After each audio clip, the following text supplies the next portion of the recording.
Imagine você dirigindo um carro. Você consegue ver o detalhe da estrada, mas você não consegue ver o que está atrás do morro, não é verdade? Não é assim? Você está dirigindo, você olha lá a estrada, mas se tiver um incêndio atrás do morro, você não consegue ver. Imagine agora você pilotando um avião. Você consegue ver o incêndio atrás do morro, mas você não consegue ver o detalhe da estrada, verdade? Agora imagine-se num helicóptero. Você tanto consegue ver o que está atrás do morro, quanto a qualquer momento você pode ver o detalhe da estrada. Tem gente que pensa como carro, tem gente que pensa como avião. E 5% ou menos da população no mundo pensa como helicóptero. O que é pensar como um carro? É você ser bom no operacional do dia a dia, mas ter dificuldade de fazer planejamento a longo prazo. O que é você pensar como um avião? É você ter dificuldade em ver o detalhe do dia a dia, mas ter uma visão a longo prazo. O que é pensar como um helicóptero? É tanto você ter a capacidade de ver a situação do dia a dia quanto a longo prazo. Como eu disse, somente 5% ou menos da população do mundo pensa como helicóptero. Então eu gostaria que você decidisse nesse momento se você é mais um carro ou mais um avião. Não tem um melhor do que o outro, não tem um mais inteligente que o outro. Então, mas você precisa saber se você é mais aquele tipo de indivíduo que gosta do operacional e gosta de deixar o planejamento para outros, ou você é o tipo de pessoa que gosta de fazer o planejamento a longo prazo e gosta de deixar o operacional para outro. No momento que você decide se o seu cérebro pensa mais como um carro ou mais como um avião, você agora vai ter que decidir o seguinte: se você quiser ser mais bem sucedido, você vai ter que ter pessoas que complementem você. Se você é do tipo carro, você vai fazer sociedade ou contratar alguém do tipo avião. Aí o carro mais o avião juntos vão fazer o helicóptero. Se você é do tipo helicóptero, eu já recomendo você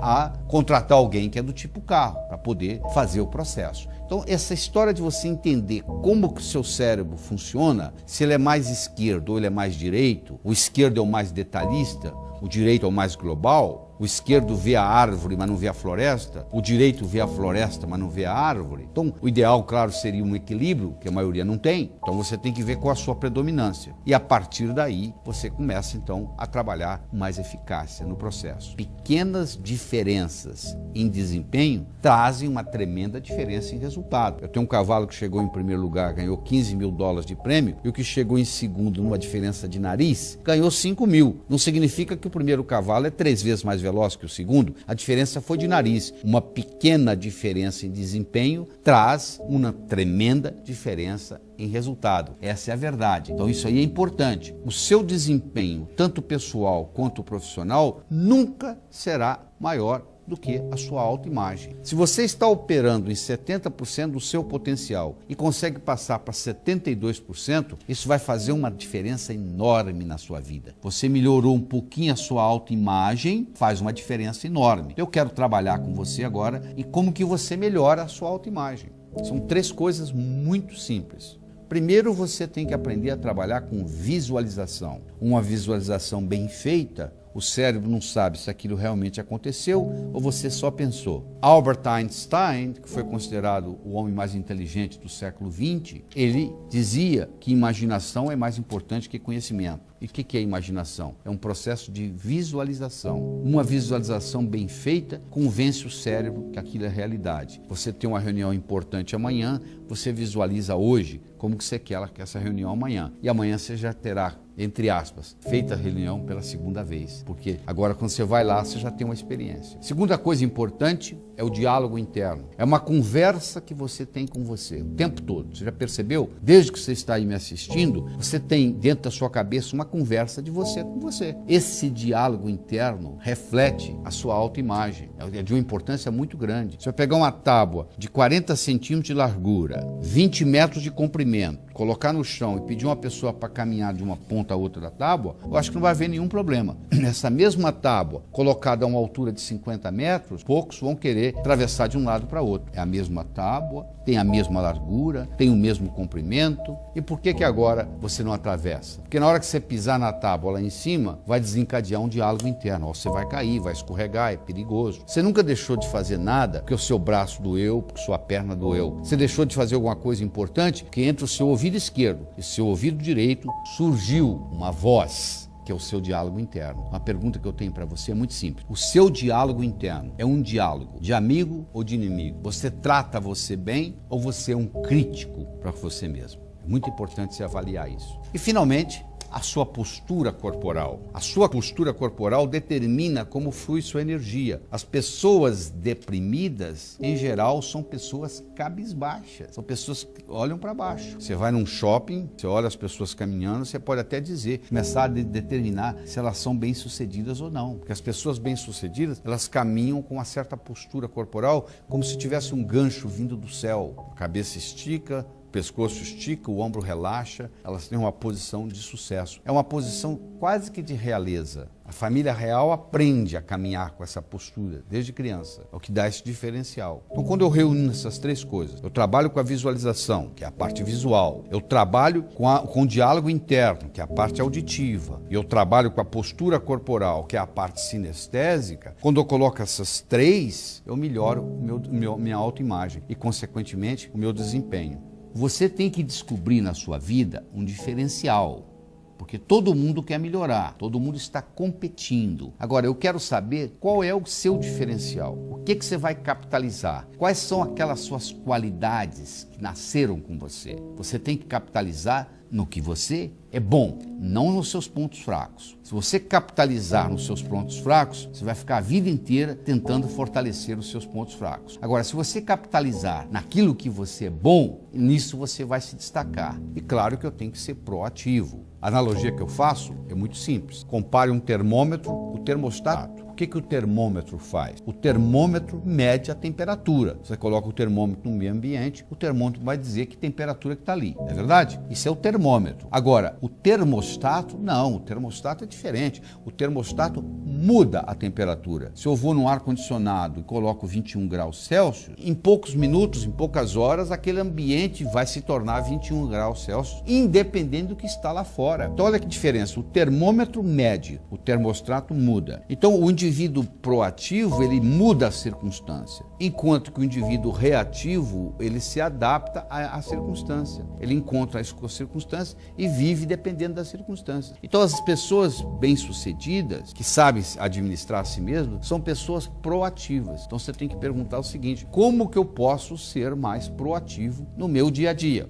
Nunca deixe aquilo que você não pode fazer atrapalhar aquilo que você pode fazer. Não é aquilo que você não pode. Eu não posso fazer isso, eu não posso fazer aquilo. Eu não estou dizendo aquilo que você não pode. Eu quero saber aquilo que você pode, onde você está. Porque para você começar o seu sucesso pessoal e profissional, você tem que começar de onde você está. Não é verdade? É de onde você está mesmo. É aí no fundo do seu quintal. Se não puder fazer tudo, faça tudo o que puder. Escutou? Se não puder fazer tudo, faça tudo o que puder. Você tem que ter uma estrutura psicológica de ganhador. A sugestão que eu faço para você é você aprender a conjugar 4 verbos. Tem coisas que você tem e gostaria de ter, não é verdade? Vamos supor, você tem uma boa família e gostaria de ter uma boa família. Qual é o verbo a ser conjugado aí? O verbo conservar. Tem que conservar a boa família. Se você não conservar, é destruído. Tudo que você não trabalha, não melhora, piora. Se você deixar o seu carro sem dirigir por 6 meses, você não vai conseguir dirigi-lo depois, porque o pneu vai esvaziar, a bateria vai descarregar, a gasolina vai evaporar. Então, tudo exige conservação. Então, o que você quer conservar? E aquilo que você tem, mas não gostaria de ter. Você tem um hábito de fumar, mas você não gostaria de ter esse hábito de fumar, porque você sabe que está ali prejudicando. Então, você quer se desfazer desse hábito. Esse é o segundo tipo de verbo a ser conjugado. É o verbo desfazer. É aquilo que você tem e não gostaria de ter. Por outro lado, existem coisas que você não tem e gostaria de tê-las. Não é verdade? Então isso aí já é um terceiro verbo, é o verbo obter. O que você quer obter? Quais são as suas metas? Primeiro, quais são os seus sonhos, depois como é que você transforma os seus sonhos em metas e quais são as suas metas. O verbo é obter. E finalmente nós temos o verbo evitar. O que é o verbo evitar? É você conjuga o verbo evitar quando são coisas que você não tem e não gostaria de ter. Então tem coisa que você não tem câncer, por exemplo, e nem tampouco gostaria de ter câncer, não é verdade? Então você tem que evitar. Então quando eu trabalho com o verbo conservar, desfazer, obter e evitar, é um modelo que eu tenho para melhorar o meu desenvolvimento pessoal e acelerar esse processo de mudança que nós estamos falando. Não interessa como foi seu passado, não faz diferença nenhuma. O bonito é que de hoje para amanhã você pode mudar. Então, para você transcender, 3 coisas são necessárias. Primeiro, você tem que fazer escolha. Segundo, tem que haver uma certa mobilidade, uma certa ação. E terceiro, ocorre então uma mudança. Todas as vezes que você tem uma mudança, uma ideia nova, essa ideia nova, quando ela de ser ideia até se tornar realidade, ela passa por 3 fases. A primeira fase é a fase da germinação. Você teve uma ideia. Olha que bonita essa ideia. A gente fica até sem dormir, tão forte que é a ideia, esperando chegar segunda-feira para começar a trabalhar na ideia. Você já teve uma ideia assim? Então é a fase da germinação. Aí você começa uma segunda fase, que é a fase da assimilação. Roma não foi construída num dia. Você não planta uma semente hoje, ela vira planta amanhã. O amanhecer só vem depois da noite toda ter passado. Então vai ter um momento que você vai ter que trabalhar naquilo, parece que não está acontecendo nada, mas de repente surge a plantinha. E finalmente você tem que concluir. Então essas 3 fases são importantes na sua vida. Você germina, você assimila e você conclui. Todas as vezes que você germinar alguma coisa e não concluir, você paga um preço por isso. Custa a você alguma coisa. Porque se você germinou e não concluiu, no seu cérebro gera uma unidade de atenção e essa unidade de atenção toma energia. Então se eu falar que eu vou estudar inglês e eu não estudar inglês, eu pago preço por isso, entendeu? Então você tem que cumprir a sua palavra, não é pelos outros, tem que cumprir a sua palavra por você. Eu vou dar um modelo para você de mudança. O alfa, o beta, o gama, o delta e o novo alfa. Alfa, quando você está bem, então você está em alfa. Não tem nada a ver com as ondas cerebrais, isso é uma classificação de estágios de mudança. Então está tudo bem na sua vida, você não quer nem mudar, você está na sua zona de conforto.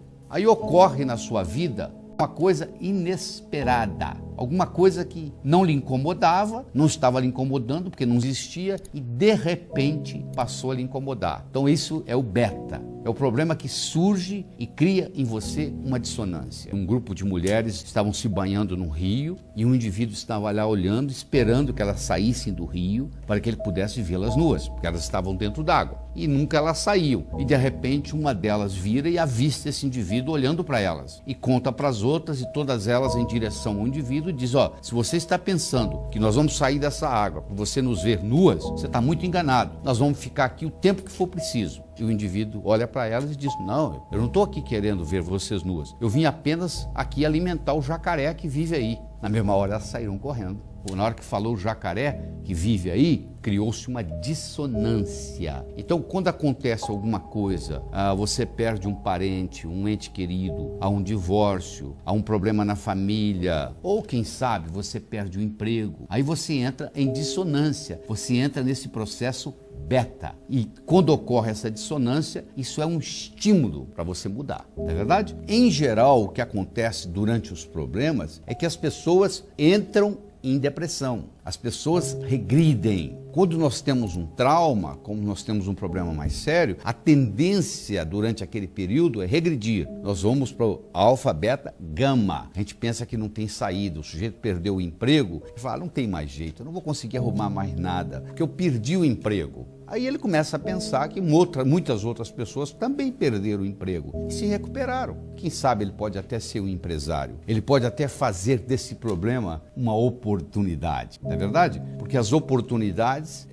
nós descobrimos essas oportunidades na vida de 2 modos. Ou nós buscamos as oportunidades, ou elas vêm até nós. Só que quando elas vêm até nós, elas vêm e se apresentam na forma de um problema. Então, por trás de um problema, sempre existe uma oportunidade nos esperando. Então, nós trabalhamos com esse processo, achando que não tem saída, e de repente, nós começamos a ter um insight. E com isso, nós vamos para um novo patamar. E quando chegamos a esse novo patamar chama-se novo alfa. E aí, fazemos isso. Só que para nós fazermos uma mudança de um patamar para outro, várias coisas são necessárias. Primeiro, nós temos que ter um potencial. Sócrates dizia que o homem preguiçoso é aquele que poderia ser melhor empregado. E de acordo com a definição de Sócrates, todos nós somos preguiçosos, porque não usamos a nossa capacidade mental. Então você tem o potencial para fazer essa mudança. Segundo, você tem que estar resolvendo os problemas desse patamar. Não adianta nada você almejar um patamar mais alto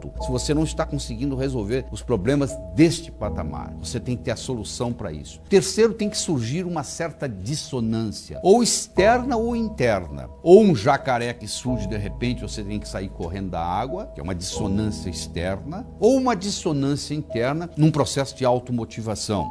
Você então se propõe a encontrar um novo caminho, novos insights surgem e no momento que você começa o processo de mudança, claro que vão surgir barreiras que nós podemos chamar de obstáculos ou podemos chamar de etapas. A distinção é muito simples. Se você mantém o olho na sua meta, nós vamos chamar isso de etapas. Se você tira o olho da sua meta, o que está entre você e a sua meta passa a ser obstáculo. Então a diferença está de onde você está colocando a sua visão, não é verdade? É muito importante entender isso. Você imagina uma ampulheta, que é um relógio de areia, tem areia que ainda não caiu, a areia que está caindo é a areia que já caiu. A areia que já caiu representa o passado, a areia que está caindo representa o presente. E a areia que ainda não caiu representa o futuro. É fácil você entender que o passado cria o presente e o presente cria o futuro, o que é verdade. Mas também é verdadeiro que o futuro cria o presente e o presente recria o passado. Einstein provou que o tempo não é linear. Então, quando eu crio uma meta para o futuro, não é só atingi-la ou não. O fato de eu criar uma meta faz o meu presente ficar mais interessante. Se eu vou e compro uma passagem de volta ao mundo para daqui a um mês, hoje a minha vida já começa a ficar mais interessante, porque daqui a um mês eu vou viajar. A antecipação da festa, muitas vezes, é melhor do que a festa propriamente dita, não é verdade? Então é muito importante você entender isso. E o presente pode recriar o passado. Não o que aconteceu, mas a interpretação do que aconteceu. Se eu faço uma reinterpretação do que aconteceu, eu mudo a emoção, porque a emoção não vive no fenômeno, a emoção vive na explicação do fenômeno. Então é muito importante você entender esse aspecto e saber gerenciar tudo isso. O passado cria o presente cria o futuro. O futuro também cria o presente recria o passado. Essa informação é fundamental.